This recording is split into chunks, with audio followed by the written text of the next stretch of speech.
Assalamualaikum warahmatullahi wabarakatuh. Alhamdulillahilladzi amarona bil ma'ruf wa nahana 'anil munkar. Asyhadu an la ilaha illallah al-khaliqu ala jami'il bashar. Wa asyhadu anna Muhammadan abduhu wa rasuluhu al-miftahu babul yasar. Allahumma sholli ala Muhammad wa ala alihi wa ashabihi ajmain amma ba'd. Kaum muslimin muslimat rahimakumullah.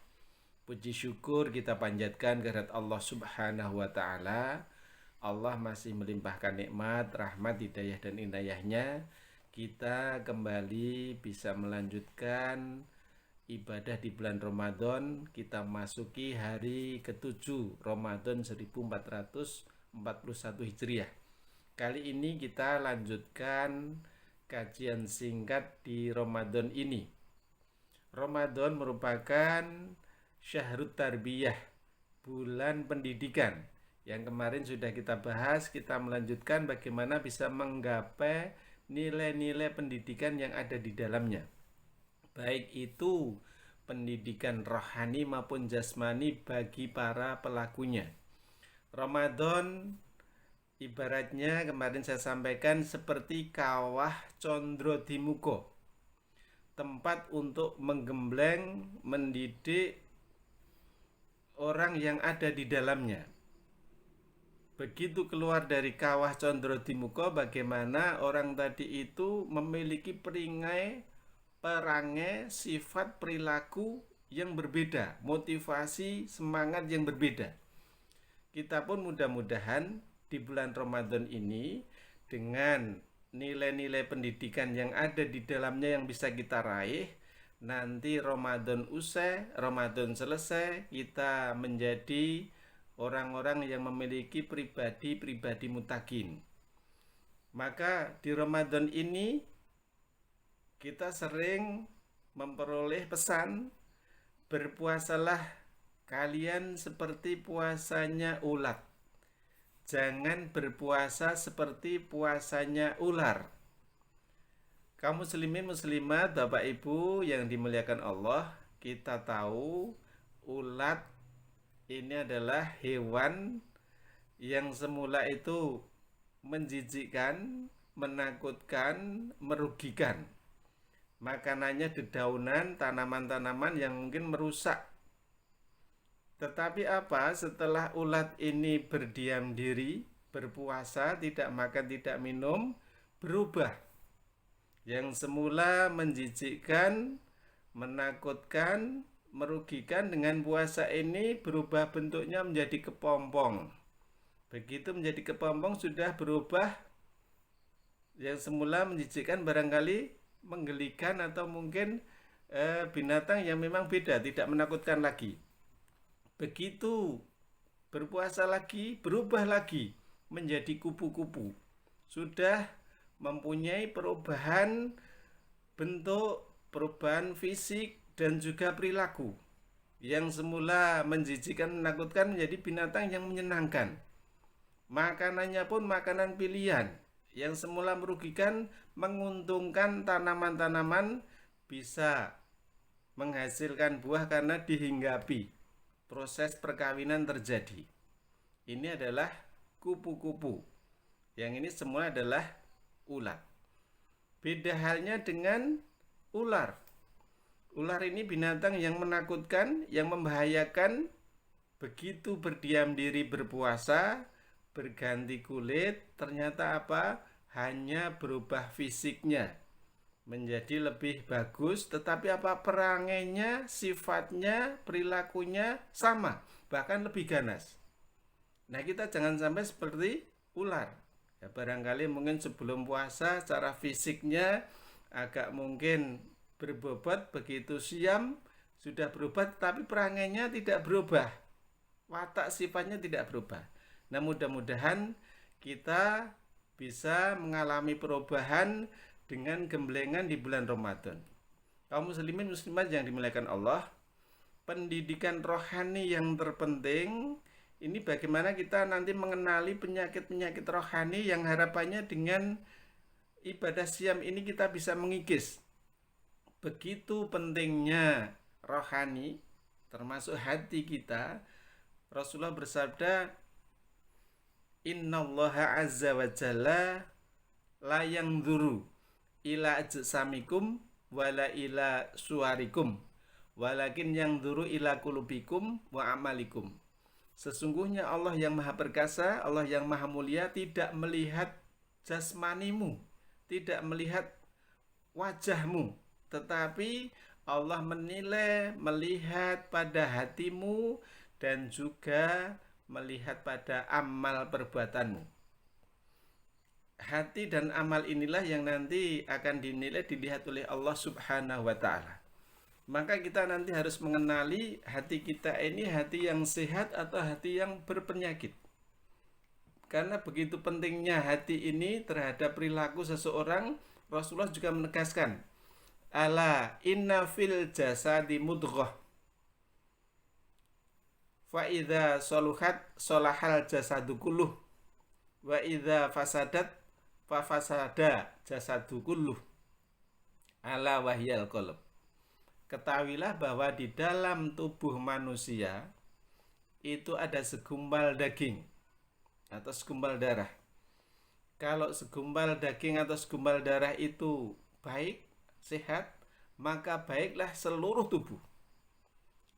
Tetapi apabila segumpal daging itu rusak, maka rusaklah, jeleklah seluruh tubuh. Ala wahyal qalb, ketahuilah itu adalah hati. Maka kita harus mengetahui hati kita itu hati yang sehat atau hati yang berpenyakit atau bahkan mungkin malah hati yang mati. Sebagaimana jasmani kita. Jasmani itu ada yang sehat, ada yang sakit. Kalau jasmani ini sangat peka. Ketika seseorang sakit jasmaninya, ini sangat peka dan segera terasa. Kita saja tidak makan, tidak minum, langsung terasa lapar, terasa haus. Mungkin mata kita terkena benda, langsung terasa, mungkin sakit. Dan juga penderita sakit jasmani karena merasa ini segera mencari obat, mencari tahu penyakitnya apa dan segera mungkin mengobati bagaimana agar jasmaninya itu sehat. Maka mestinya kita pun juga mengenali rohani hati kita itu termasuk hati yang sehat, hati yang sakit atau hati yang mati. Maka kaum muslimin muslimat yang dimuliakan Allah, di kajian singkat ini kita bahas penyakit-penyakit rohani yang harapannya dengan puasa ini nanti bisa kita sembuhkan. Ulama hikmah menyampaikan bahwa induk penyakit hati, induk penyakit rohani itu ada 3. Ketiganya ini adalah penyakit rohani tertua, yang itu nanti bisa berkembang, beranak pinak menjadi banyak. Ketika penderitanya itu tidak segera berobat, ini adalah penyakit yang sangat berbahaya. Karena nanti menyangkut keselamatan tidak hanya di dunia, tapi nanti sampai di akhirat. Maka yang pertama yang perlu kita ketahui, penyakit rohani itu disebut al-kibru. Al-kibru adalah membesar-besarkan diri atau bisa disebut itu sombong. Menganggap dirinya lebih pintar, lebih tampan, lebih kaya, mungkin lebih yang lainnya. Sedangkan yang lainnya dianggap rendah, dianggap hina, dianggap mungkin lebih kecil dan lain sebagainya. Nah, yang kedua adalah yang disebut penyakit at-tam'u, yakni sifat ingin memiliki serta tidak pernah puas, biasa disebut tamak. Yang ketiga penyakit rohani yang paling tua adalah al-hasadu, tidak senang orang lain dapat nikmat, ingin hilangnya nikmat tersebut. Jadi tidak senang orang lain itu senang dan senang orang lain tidak senang, atau iri, dengki. Kita bahas satu persatu dan mudah-mudahan dengan kita kenali penyakit rohani induknya ini nanti tidak berkembang bisa kita antisipasi di bulan Ramadan dengan pelaksanaan ibadah siam selama sebulan penuh ini. Kaum muslimin muslimat jemaah yang dimuliakan Allah, al-kibru ini penyakit tertua yang itu berasal dari iblis. Iblis ketika diperintah oleh Allah sudah mulai membanggang, termasuk menjadi kelompok ingkar. Kalau kita lihat dalam surat Al-Baqarah, wa id qala rabbuka lil malaikatis judu li adama fasajadu illa iblis aba wastakbara wa kana minal kafirin. Ini tentu ada kaitannya dengan ayat-ayat sebelumnya. Kalau ayat sebelumnya itu diungkapkan oleh Allah bahwa Allah mencipta manusia, makhluk yang namanya manusia. Ketika memberitahu kepada malaikat, ternyata malaikat itu semula protes, ya Allah, kami ini kan makhluk yang senantiasa menyembahmu, memahasucikanmu, tunduk taat kepadamu. Kenapa kok membuat makhluk yang suka menumpahkan darah? Itu sudah ada sanggahan. Tapi Allah ternyata ya tidak berkenan. Itu kan hanya pemberitahuan, tidak taren gitu ya. Yang intinya dalam perjalanannya makhluk ciptaan Allah, manusia, Nabi Adam ini mendemonstrasikan kelebihan-kelebihannya. Bisa menyebut seluruh benda yang ada di langit, yang ada di bumi. Dan di ayat tadi itu, setelah seperti itu, Allah memerintahkan kepada para malaikat agar malaikat itu memberi hormat, sujud kepada Adam, kepada manusia, karena mempunyai kelebihan-kelebihan yang tidak dimiliki oleh malaikat. Maka semuanya bersujud kecuali iblis. Iblis itu aba wastakbaro. Iblis itu enggan dan merasa lebih. Maka wakana minal kafirin. Iblis ini termasuk kelompok ingkar. Maka kalau kita lihat dalam surat Al-A'raf ayat 12, kita bisa mengetahui kenapa iblis itu sombong itu ya. Allah berfirman, qala ma mana'aka alla tasjud id amartuk. Allah berfirman, wahai iblis, kenapa ketika aku memerintahkan kamu untuk memberi hormat sujud kepada Adam, kamu tidak mau? Maka qala iblis ini menjawab, ana khairum minhu. Ya Allah, saya kan lebih baik dibandingkan dia, dibandingkan Adam. Khalaqtani minnar wa khalaqtahu min tin. Engkau menciptakan aku dari api, sedangkan engkau menciptakan dia Adam itu dari tanah. Maka ini salah satu hal yang perlu kita ketahui ketika orang itu menganggap dirinya lebih, sedangkan yang lain dianggapnya kurang, dan nanti ada unsur merendahkan, menjelekkan, ini sudah terkena penyakit yang namanya kibir, penyakit yang namanya takabur. Nah, ini penyakit yang sangat berbahaya. Ketika penyakit ini merasuk ke manusia, tidak sadar bahwa dalam hatinya ada penyakit sombong, ini Allah ungkapkan nanti tidak akan mencium baunya surga. Rasulullah bersabda dalam ungkapan hadisnya yang sangat panjang, la yadkhulul jannah man kana fi qalbihi mithqala dzarratin kibr. Tidak akan masuk surga barang siapa yang dalam hatinya itu ada penyakit sombong ini. Maka ketika Rasulullah itu bersabda seperti itu, ada sahabat yang mengungkapkan, ya Rasulullah, saya itu punya teman, ada orang yang suka memakai thawbahu hasanan, bajunya baju yang bagus, baju yang baru, wani'lata hasanatan, dan juga memakai sepatu sandal yang bagus. Ternyata apa? Rasulullah itu bersabda, qala innallaha jamil yuhibbul jamal. Sesungguhnya Allah itu indah dan suka keindahan. Al-kibru batarul haq wa ghamtun nas.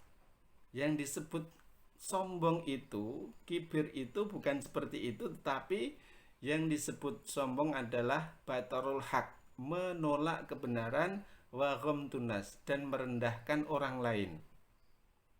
Maka ketika kita itu menganggap diri kita lebih, nanti ada kebenaran dari orang lain yang barangkali status sosialnya di bawah kita menolak gara-gara kita memiliki kelebihan, itu sudah terkena penyakit sombong. Nah, jamaah yang dimuliakan Allah, penyakit sombong ini kalau tidak diobati nanti akan beranak menjadi penyakit riya. Jadi suka dipuji, suka dilihat orang ketika beramal. Kalau tidak riya, nanti juga muncul juga penyakit namanya sum'ah, memperdengar-dengarkan apa yang diperbuat agar orang lain itu tahu. Jadi kalau riya itu memperlihat-lihatkan amal yang diperbuat. Kalau orang tidak ada yang melihat, nanti memperdengar-dengarkan atau menceritakan. Kamu tahu enggak? Kalau saya kemarin seperti ini, kalau saya tadi malam seperti ini. Biar apa? Orang lain memuji. Kalau tidak, nanti muncul juga penyakit ananiyah, keakuan. Masjid itu bisa seperti itu, kalau tidak ada aku tidak akan jadi. Nah, ini rasa ananiyah.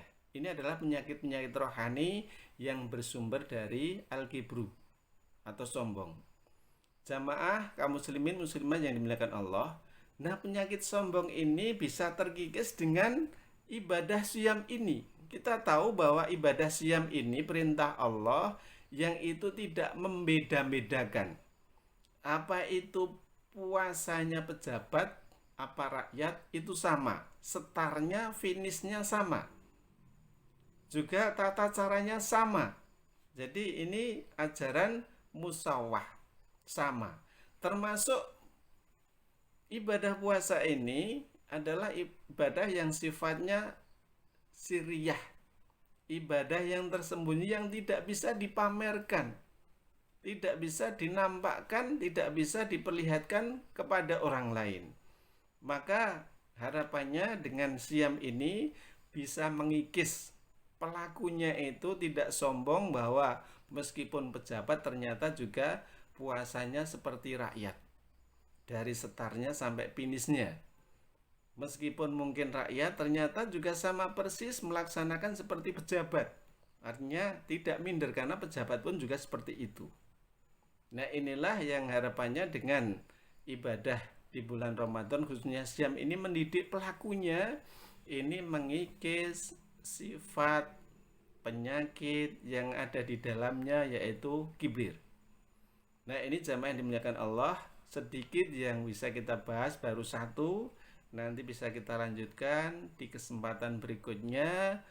Mudah-mudahan di Ramadan hari ke-7 ini nanti bisa kita isi dengan aktivitas ibadah muamalah lebih baik, dan termasuk kita menyadari bahwa diri kita ini hakikatnya adalah diri yang sangat lemah, termasuk orang lain itu adalah sama dengan kita di hadapan Allah itu sama. Yang nanti membedakan adalah karena ketaatan, ketakwaan kepada Allah, dan kita fastabiqul khairat dengan ibadah siam ini meraih nilai-nilai pendidikan Ramadan agar menjadi pribadi yang muttaqin. Billahi taufik wal hidayah. Akhirul kalam, wassalamualaikum warahmatullahi wabarakatuh.